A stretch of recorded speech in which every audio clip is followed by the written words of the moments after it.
Challenging star Darshan ವಿವಾದದಿಂದ ಮುಕ್ತಗೊಂಡು ಹೊರಬಂದರೂ ಕೂಡ ವಿವಾದ ಮಾತ್ರ ಅವರನ್ನು ಬೆನ್ನು ಬಿಡ್ತಾ ಇಲ್ಲ. ಇದಕ್ಕೆ ಸೂಕ್ತ ಉದಾಹರಣೆ ಅಂತಂದರೆ ರೇಣುಕಾಸ್ವಾಮಿ ಕೇಸ್. ಈ ಒಂದು ಪ್ರಕರಣದಲ್ಲಿ ಅವರು ರೇಣುಕಾಸ್ವಾಮಿಯನ್ನು ಹತ್ಯೆ ಮಾಡಲಿಕ್ಕೆ ಸಹಕಾರಿ ಮಾಡಿದ್ದಾರೆ ಅನ್ನುವಂತಹ ಆಧಾರದ ಮೇಲೆ A1 ಆಗಿರುವಂತಹ ಪವಿತ್ರ ಗೌಡ, ಹಾಗೆಯೇ A2 ಆಗಿರುವಂತಹ ನಟ ದರ್ಶನ್, ಹಾಗೆಯೇ ಆತನ ಸಹಚರರು ಒಟ್ಟು 13 ಮಂದಿಯನ್ನು ಈಗ ಆಲ್ರೆಡಿ ನ್ಯಾಯಾಲಯ 6 ದಿನಗಳ ಕಾಲ ಪೊಲೀಸ್ ಕಸ್ಟಡಿಗೆ ಕೊಟ್ಟಿರುವಂಥದ್ದು. ತೆರೆಯ ಹಿಂದೆ ಅಂದರೆ ಆನ್ ಸ್ಕ್ರೀನ್ನಲ್ಲಿ ಮಾಸ್ ಹೀರೋ ಆಗಿ ಎಷ್ಟರ ಮಟ್ಟಿಗೆ ಜನಪ್ರಿಯತೆಯನ್ನು ಗಳಿಸ್ಕೊಂಡಿದ್ದಾರೋ, ಆಫ್ ಸ್ಕ್ರೀನ್ನಲ್ಲಿ ವಿವಾದಗಳಿಂದಲೂ ಕೂಡ ಅಷ್ಟೇ ಸುದ್ದಿ ಆಗ್ತಾ ಇರುವಂಥದ್ದು. ಈ ರೇಣುಕಾಸ್ವಾಮಿ ಕೊಲೆ ಪ್ರಕರಣ ನಾವು ಗಮನಿಸ್ತಾ ಹೋದಾಗ ರೇಣುಕಾಸ್ವಾಮಿ ಯಾರು ಅನ್ನುವಂಥದ್ದು ಇಲ್ಲಿ ಪ್ರಶ್ನೆ ಉದ್ಭವ ಆಗುತ್ತೆ. ರೇಣುಕಾಸ್ವಾಮಿ ನಟ ದರ್ಶನ್ ಅವರ ಪಕ್ಕ ಅಭಿಮಾನಿಯಾಗಿರ್ತಾರೆ. ನಟ ದರ್ಶನ್ ಅವರ ಎಲ್ಲ ಸಿನಿಮಾಗಳನ್ನು ಕೂಡ ಅವರು ಯಾವುದೇ ಒಂದು ಸಿನಿಮಾವನ್ನು ಬಿಡದೆ ಥಿಯೇಟ್ರಿಗೆ ಹೋಗಿ ನೋಡ್ತಾ ಇರುವಂಥದ್ದು, ಅಷ್ಟರ ಮಟ್ಟಿಗೆ ಅಭಿಮಾನಿ ಆಗಿರ್ತಾರೆ. ಆದರೆ ಇದೇ ಅಭಿಮಾನ ಅವರ ಜೀವಕ್ಕೆ ಕುತ್ತುತ್ತಂತ ಅನ್ನುವಂತಹ ಪ್ರಶ್ನೆ ಇದೀಗ ಕಾಡ್ತಾ ಇದೆ. ಯಾಕೆ ಅಂತಂದರೆ ನಟ ದರ್ಶನ್ ಅವರು ಜೀವನದಲ್ಲಿ ಪವಿತ್ರ ಗೌಡ ಯಾವಾಗ ಬಂದರು ಪವಿತ್ರ ಗೌಡ ಬಂದಾಗಿನಿಂದ ವಿಜಯಲಕ್ಷ್ಮಿ ಹಾಗೆ ದರ್ಶನ್ ಅವರ ದಾಂಪತ್ಯದಲ್ಲಿ ಬಿರುಕು ಮೂಡುತ್ತೆ. ಇದರಿಂದ ಬೇಸರಗೊಂಡಂತಹ ರೇಣುಕಾಸ್ವಾಮಿ ಪವಿತ್ರ ಗೌಡಗೆ ಒಂದು ಇನ್ಸ್ಟಾಗ್ರಾಮ್ನಲ್ಲಿ ಒಂದು ಮೆಸೇಜನ್ನು ಹಾಕ್ತಾರಂತೆ. ಅಂದರೆ ಅದು ಅಶ್ಲೀಲವಾದಂತಹ ಒಂದು ಮೆಸೇಜನ್ನು ಹಾಕ್ತಾರಂತೆ. ಅದು ಆದ ನಂತರ ಪವಿತ್ರ ಗೌಡ ಈ ರೀತಿಯಾಗಿ ರೇಣುಕಾಸ್ವಾಮಿ ಎನ್ನುವಂತಹ ಒಬ್ಬ ವ್ಯಕ್ತಿ ಅಶ್ಲೀಲವಾಗಿ ಮೆಸೇಜನ್ನು ಹಾಕ್ತಾ ಇದ್ದಾರೆ, ಇವರನ್ನು ವಿಚಾರಿಸಿ ಅನ್ನುವಂತಹ ಒಂದು ಮನವಿಯನ್ನು ನಟ ದರ್ಶನ್ ಅವರಿಗೆ ಮಾಡ್ಕೊಳ್ತಾರೆ.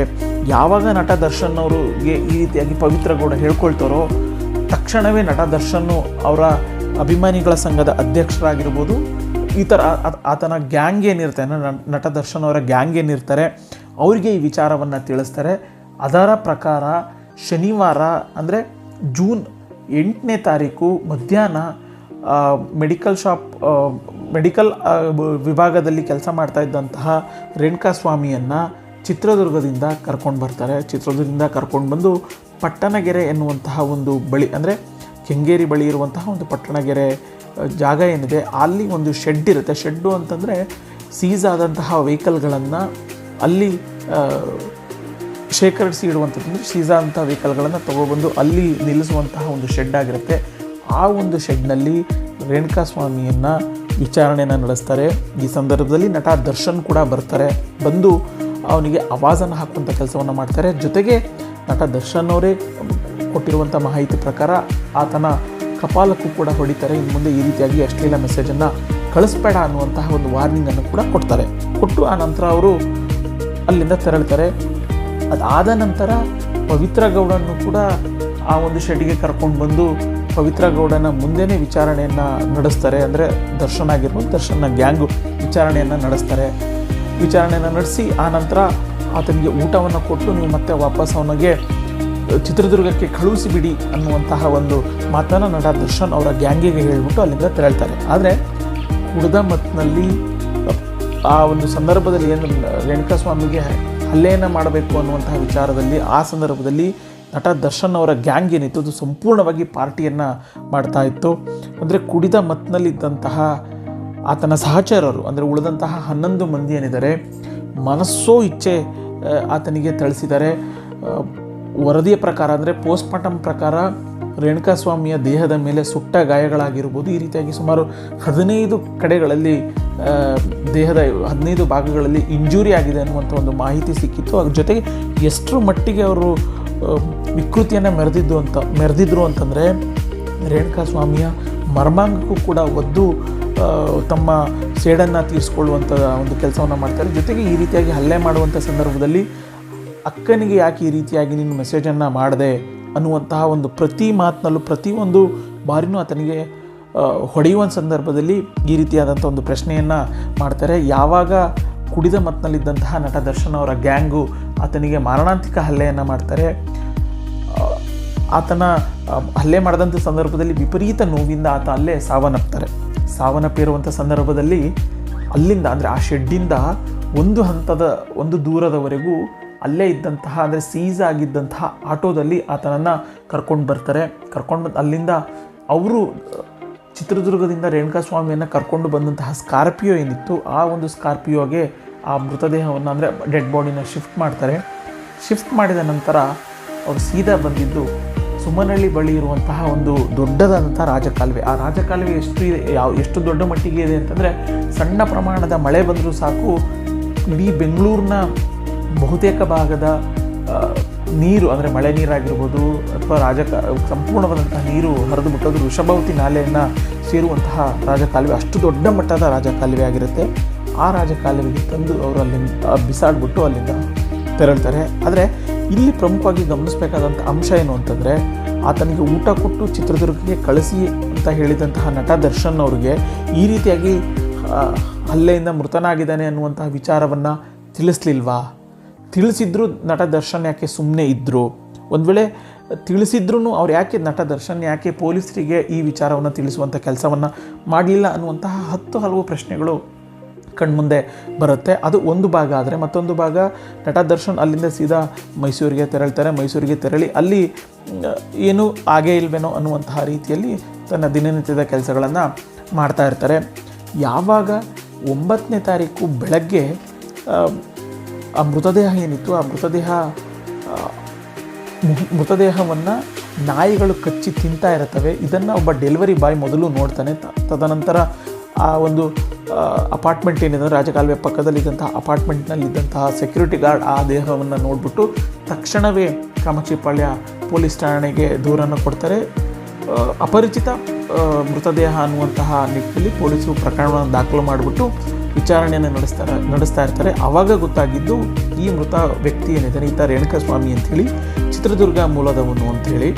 ತಕ್ಷಣವೇ ಇದರ ಜಾಡನ್ನು ಹಿಡಿದು ವಿಚಾರಣೆಯನ್ನು ನಡೆಸುವಂಥ ಸಂದರ್ಭದಲ್ಲಿ 3 ಆರೋಪಿತರೇನಿದ್ದಾರೆ ಇವರು ಹಣಕಾಸಿನ ವಿಚಾರಕ್ಕೆ ನಾನೇ ಈ ಒಂದು ವ್ಯಕ್ತಿಯನ್ನು ಕೊಲೆ ಮಾಡಿದ್ದು ಅಂತ ಹೇಳಿ ಬಂದು ತಪ್ಪಿಕೊಳ್ತಾರೆ. ಆದರೆ ಎಲ್ಲೋ ಒಂದು ಕಡೆ ಪೊಲೀಸರಿಗೆ ಅನುಮಾನ ಬರುತ್ತೆ, ಈ 3 ಜನ ಹಣದ ವಿಚಾರಕ್ಕೆ ಕೊಲೆಯನ್ನು ಮಾಡ್ತಾರೆ ಅಂತಂದರೆ ಇವನ ಬ್ಯಾಕ್ಗ್ರೌಂಡ್ ಅಂದರೆ ಚಿತ್ರದುರ್ಗದಲ್ಲಿ ತೀರಾ ಅತ್ಯಂತ ಶ್ರೀಮಂತ ಇರುವಂಥ ವ್ಯಕ್ತಿ ಏನೂ ಅಲ್ಲ.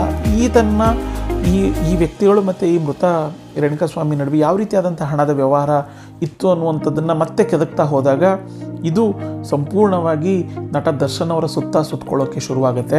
ಪವಿತ್ರ ಗೌಡಿಗೆ ಅಶ್ಲೀಲ ಮೆಸೇಜನ್ನು ಮಾಡಿರುವಂಥದ್ದಾಗಿರ್ಬೋದು, ಜೊತೆಗೆ ನಟ ದರ್ಶನ್ ಅವರ ನಿರ್ದೇಶನದ ಮೇರೆಗೆ ಇಲ್ಲಿ ಕರ್ಕೊಂಡು ಬಂದು ಹತ್ಯೆಯನ್ನು ಮಾಡಿದ್ದಾರೆ ಅನ್ನುವಂಥದ್ದು ಗೊತ್ತಾಗುತ್ತೆ. ತಕ್ಷಣವೇ ಇವತ್ತು ಬೆಳಗ್ಗೆ 8:30 ಸುಮಾರಿಗೆ ಮೈಸೂರಿನಲ್ಲಿ ರ್ಯಾಡಿಸನ್ ಬ್ಲೂ ಹೋಟೆಲ್ನಲ್ಲಿ ಇದ್ದಂತಹ ನಟ ದರ್ಶನ್ ಅವ್ರನ್ನ ಜಿಮ್ನಲ್ಲಿ ವರ್ಕೌಟ್ ಮಾಡ್ತಾ ಇರ್ತಾರೆ. ಸೀದಾ ಅಲ್ಲಿಂದನೇ ಬೆಂಗಳೂರಿನಲ್ಲಿರುವಂತಹ ಅನ್ನಪೂರ್ಣೇಶ್ವರಿ ನಗರ ಪೊಲೀಸ್ ಠಾಣೆಗೆ ಕರ್ಕೊಂಡು ಬಂದು ವಿಚಾರಣೆಯನ್ನು ನಡೆಸ್ತಾರೆ. ವಿಚಾರಣೆ ಸಂದರ್ಭದಲ್ಲಿ ನಟ ದರ್ಶನ್ ಹೇಳಿರುವಂಥದ್ದು, ನನಗೆ ಅವನು ಪರಿಚಯ, ಪವಿತ್ರ ಗೌಡಿಗೆ ಅಶ್ಲೀಲವಾದಂಥ ಮೆಸೇಜನ್ನು ಕಳಿಸಿದ್ದು ನಿಜ. ಆದರೆ ನಾನು ಅವನಿಗೆ ವಾರ್ನನ್ನು ಮಾಡಿಬಿಟ್ಟು ಅಂದರೆ ನನ್ನ ಸ್ನೇಹಿತರಿಗೆ ನಾನು ವಾರ್ನನ್ನು ಮಾಡಿಬಿಟ್ಟು ಅವ್ನು ಮತ್ತೆ ವಾಪಸ್ಸು ಚಿತ್ರದುರ್ಗಕ್ಕೆ ಕಳಿಸಿ ಅನ್ನುವಂಥ ಒಂದು ಮಾತನ್ನು ಹೇಳಿದ್ದೆ ಬಿಟ್ಟರೆ ಕೊಲೆ ಆಗಿರುವಂಥದ್ದು ಅಥವಾ ಹತ್ಯೆ ಆಗಿರುವಂಥದ್ದು ಯಾವುದೂ ಕೂಡ ನನಗೆ ಗೊತ್ತಿಲ್ಲ, ನನಗೂ ಇದಕ್ಕೂ ಸಂಬಂಧ ಇಲ್ಲ ಅನ್ನುವಂತಹ ಒಂದು ಮಾತನ್ನು ಹೇಳ್ತಾರೆ. ಜೊತೆಗೆ ಆತನ ಮೊಬೈಲ್ನಾಗಿರ್ಬೋದು ಎಲ್ಲವನ್ನೂ ಕೂಡ ಪರಿಶೀಲನೆ ಮಾಡುವಂಥ ಸಂದರ್ಭದಲ್ಲಿ ಪರೋಕ್ಷವಾಗಿ ನಟ ದರ್ಶನ್ ಈ ಒಂದು ಕೃತ್ಯದಲ್ಲಿ ಭಾಗಿಯಾಗಿರ್ಬೋದು ಅನ್ನುವಂತಹ ಒಂದು ಅನುಮಾನವನ್ನು ಪೊಲೀಸರು ವ್ಯಕ್ತಪಡಿಸ್ತಾರೆ. ಅದಾದ ನಂತರ ಸುದೀರ್ಘ ವಿಚಾರಣೆಯನ್ನು ಪೊಲೀಸರು ನಡೆಸ್ತಾರೆ. ಸಂಜೆ ಕೋರ್ಟ್ಗೆ ಹಾಜರಿಕೆ ಪಡಿಸಿದ ಸಂದರ್ಭದಲ್ಲಿ ಪೊಲೀಸ್ ಕಸ್ಟಡಿಗೆ 14 ದಿನಗಳ ಕಾಲ ಪೊಲೀಸ್ನವರು ಕೇಳ್ತಾರೆ. ಆದರೆ ನ್ಯಾಯಾಧೀಶರು 6 ದಿನಗಳ ಕಾಲ ನಟ ದರ್ಶನ್ ಆಗಿರ್ಬೋದು, ಜೊತೆಗೆ ಈ ಥರ A1 ಆಗಿರುವಂಥ ಪವಿತ್ರ ಗೌಡ, A2 ಆಗಿರುವಂತಹ ನಟ ದರ್ಶನ್, ಹಾಗೆಯೇ ಉಳಿದಂತಹ 11 ಆರೋಪಿತರೇನಿದ್ದಾರೆ ಅವರೆಲ್ಲರನ್ನೂ ಕೂಡ 6 ದಿನಗಳ ಕಾಲ ಪೊಲೀಸ್ ಕಸ್ಟಡಿಗೆ ಕೊಡುವಂಥ ಕೆಲಸವನ್ನು ಮಾಡ್ತಾರೆ. ಯಾವಾಗ ನ್ಯಾಯಾಧೀಶರು ಈ ಆದೇಶವನ್ನು ಮಾಡ್ತಾರೋ ಕೋರ್ಟ್ ಹಾಲ್ನಲ್ಲಿಯೇ ನಟ ದರ್ಶನ್ ಅಳುವಂಥ ಕೆಲಸವನ್ನು ಮಾಡ್ತಾರೆ, ಭಾವುಕರಾಗ್ತಾರೆ. ಆದರೆ ಇಲ್ಲಿ ಈಗ ಓಕೆ, ಅವರನ್ನು ಸ್ಟಾರ್ ನಟ ಆಗಿರ್ತಾರೆ, ಅವರು ಈ ರೀತಿಯಾದಂತಹ ಅಂದರೆ ನ್ಯಾಯಾಂಗ ಬಂಧನ ಅನ್ನುವಂಥದ್ದಾದರೆ ಎಲ್ಲೋ ಒಂದು ಕಡೆ ಅವರ ಮನಸ್ಸಿಗೆ ನೋವು ಆಗುತ್ತೆ. ಆದರೆ ರೇಣುಕಾಸ್ವಾಮಿಗೆ ಹಲ್ಲೆಯನ್ನು ಮಾಡುವಂಥ ಸಂದರ್ಭದಲ್ಲಾಗಿರ್ಬೋದು ಅಥವಾ ಆತನ ಜೀವವನ್ನು ತೆಗೆಯುವಷ್ಟರ ಮಟ್ಟಿಗೆ ಹಲ್ಲೆ ಮಾಡ್ತಾರೆ ಅಂತಂದರೆ ಆವಾಗ ಈ ಒಂದು ಮನುಷ್ಯತ್ವ ಎಲ್ಲಿ ಹೋಗಿತ್ತು ಅನ್ನುವಂಥ ಒಂದು ಪ್ರಶ್ನೆ ಸಾಮಾನ್ಯವಾಗಿ ಉದ್ಭವ ಆಗುತ್ತೆ. ಒಟ್ಟಿನಲ್ಲಿ ಸಮಾಜದಲ್ಲಿ ಅಂದರೆ ನಟ ದರ್ಶನ್ ಅವರ ಅಭಿಮಾನಿಗಳು ಡಿ ಬಾಸ್ ಏನೂ ತಪ್ಪನ್ನು ಮಾಡಿಲ್ಲ ಅನ್ನುವಂತಹ ಒಂದು ತಮ್ಮ ಬಾಸನ ಸಮರ್ಥನೆ ಮಾಡ್ಕೊಳ್ತಾ ಇದ್ದರೆ ಬಹುತೇಕ ನಟಿಯರೆಲ್ಲರೂ ಕೂಡ ನಟ ದರ್ಶನ್ ಅವರಿಗೆ ಕಠಿಣವಾದಂಥ ಶಿಕ್ಷೆ ಆಗಬೇಕು ಅನ್ನುವಂಥ ಒಂದು ಒತ್ತಾಯವನ್ನು ಮಾಡ್ತಿದ್ದಾರೆ. ಜೊತೆಗೆ ಸಾಮಾಜಿಕ ಜಾಲತಾಣ ಆಗಿರ್ಬೋದು, ಸಮಾಜದಲ್ಲೂ ಕೂಡ ನಟ ದರ್ಶನ್ ಅವರು ಈ ರೀತಿ ಕೃತ್ಯ ಮಾಡಿರುವಂಥದ್ದು ಸರಿಯಲ್ಲ. ಆದರೆ ಕಾನೂನು ಏನೇ ಒಂದು ಶಿಕ್ಷೆ ಕೊಡೋದಾಗಿದ್ರೂ ಕೂಡ ಕಾನೂನು ಇತ್ತು, ಕಾನೂನು ಒಳಗಡೆ ಒಂದು ಅವರಿಗೆ ಶಿಕ್ಷೆ ಕೊಡುವಂಥ ಕೆಲಸವನ್ನು ಮಾಡ್ಬೋದಾಗಿತ್ತು. ನ್ಯಾಯಾಂಗ ಇತ್ತು, ಪೊಲೀಸ್ ವ್ಯವಸ್ಥೆ ಇತ್ತು, ಇದನ್ನು ಬಳಕೆ ಮಾಡ್ಕೊಳ್ಬೋದಾಗಿತ್ತು, ಒಂದು ವಾರ್ನನ ಮಾಡ್ಬೋದಾಗಿತ್ತು. ಆದರೆ 1 ವರ್ಷದ ಹಿಂದೆ ಅಷ್ಟೇ ಮದುವೆ ಆಗಿದ್ದಂತಹ ರೇಣುಕಾಸ್ವಾಮಿ ಅವರ ಪತ್ನಿ 5 ತಿಂಗಳು ಗರ್ಭಿಣಿ ಆಗಿದ್ದರು. ಇನ್ನು ಕೆಲವೇ ದಿನಗಳಿಗೆ ಅಂದರೆ 28ನೇ ತಾರೀಕು, ಇದೇ 28ನೇ ತಾರೀಕು ಅವರು ಮದುವೆ ವಾರ್ಷಿಕೋತ್ಸವವನ್ನು ಕೂಡ ಆಚರಣೆ ಮಾಡ್ಕೊಳ್ಳುವಂಥ ಹಂತದಲ್ಲಿದ್ದರು. ಅಷ್ಟರ ಒಳಗಡೆ ನಟ ದರ್ಶನ್ ಆಗಿರ್ಬೋದು, ಆತನ ಸಹಚರರು ಎಲ್ಲರೂ ಕೂಡ ರೇಣುಕಾಸ್ವಾಮಿಯ ಪ್ರಾಣವನ್ನು ತೆಗೆದಿರುವಂಥದ್ದು ನಿಜಕ್ಕೂ ಬೇಸರದ ಸಂಗತಿ ಆಗುತ್ತೆ. ಅಂದರೆ ಅವ್ರ ಆರಂಭದಿಂದಲೂ ಕೂಡ ಅಂದರೆ ರೇಣುಕಾಸ್ವಾಮಿ ಯಾವಾಗಲೂ ನಾನು ನಟ ದರ್ಶನ್ ಅವರ ಅಭಿಮಾನಿ ಅಂತ ಹೇಳ್ತಾ ಇದ್ದಂತಹ ರೇಣುಕಾಸ್ವಾಮಿ ಆ ಒಂದು ನೆಚ್ಚಿನ ನಟನ ಸಹಚರರಿಂದಲೇ ಹತ್ಯೆ ಆಗಿರುವಂಥದ್ದು, ಅವನ ಜೀವನ ಅಂತ್ಯ ಆಗಿರುವಂಥದ್ದು ನಿಜಕ್ಕೂ ದುರಂತ. ಸದ್ಯ ಇದೀಗ ನಟ ದರ್ಶನ್ ಸೇರಿದಂತೆ 13 ಆರೋಪಿತರೇನಿದ್ದಾರೆ ಅವರೆಲ್ಲರನ್ನೂ ಕೂಡ ನ್ಯಾಯಾಂಗ ಬಂಧನಕ್ಕೆ ಪೊಲೀಸ್ ಕಸ್ಟಡಿಗೆ ಕೊಡಲಾಗಿದೆ. 6 ದಿನಗಳ ಕಾಲ ಪೊಲೀಸ್ ಕಸ್ಟಡಿಗೆ ಕೂಡ ಕೊಡುವಂಥ ಕೆಲಸ ಆಗಿದೆ. ಸೊ ಇನ್ನಷ್ಟು ವಿಚಾರಣೆಯನ್ನು ಪೊಲೀಸ್ನವ್ರು ಮಾಡ್ತಾರೆ. ನಿಜವಾಗ್ಲೂ ಇದರಲ್ಲಿ ನಟ ದರ್ಶನ್ ಅವರ ಕೈವಾಡ ಇದೆಯಾ ಇಲ್ವಾ ಅನ್ನುವಂಥದ್ದು ಗೊತ್ತಾಗುತ್ತೆ. ಮತ್ತೊಂದು ವಿಚಾರ ಏನು ಅಂತಂದರೆ, ನಟ ದರ್ಶನ್ ಅವರನ್ನು ಯಾವುದೇ ಕಾರಣಕ್ಕೂ ಈ ಒಂದು ಪ್ರಕರಣದಲ್ಲಿ ಸಿಲುಕಿಸಬಾರ್ದು ಅನ್ನುವಂತಹ ಒಂದು ರಾಜಕೀಯ ಒತ್ತಡನೂ ಕೂಡ ಪೊಲೀಸ್ನವರ ಮೇಲೆ ಬಂದಿತ್ತು ಅನ್ನುವಂತಹ ಒಂದು ಮಾಹಿತಿ ಸಿಗ್ತಾ ಇರುವಂಥದ್ದು. ಸೊ ಇದೆಲ್ಲದನ್ನು ಮೆಟ್ಟಿ ನಿಂತಹ ಪೊಲೀಸರು ಇದೀಗ ನಟ ದರ್ಶನ್ ಅವರನ್ನು 6 ದಿನ ಕಸ್ಟಡಿಗೆ ತೆಗೆದುಕೊಂಡಿದ್ದಾರೆ. ಸೊ ಇನ್ನಷ್ಟು ವಿಚಾರಣೆಯನ್ನು ನಡೆಸ್ತಾರೆ. ವಿಚಾರಣೆ ನಡೆಸಿದ ನಂತರ ಈ ಒಂದು ರೇಣುಕಾಸ್ವಾಮಿಯ ಹತ್ಯೆ ಏನಿದೆ, ಹತ್ಯೆಯ ಸತ್ಯಾಸತ್ಯತೆ ಸಂಪೂರ್ಣವಾಗಿ ತಿಳಿದು ಬರುತ್ತೆ.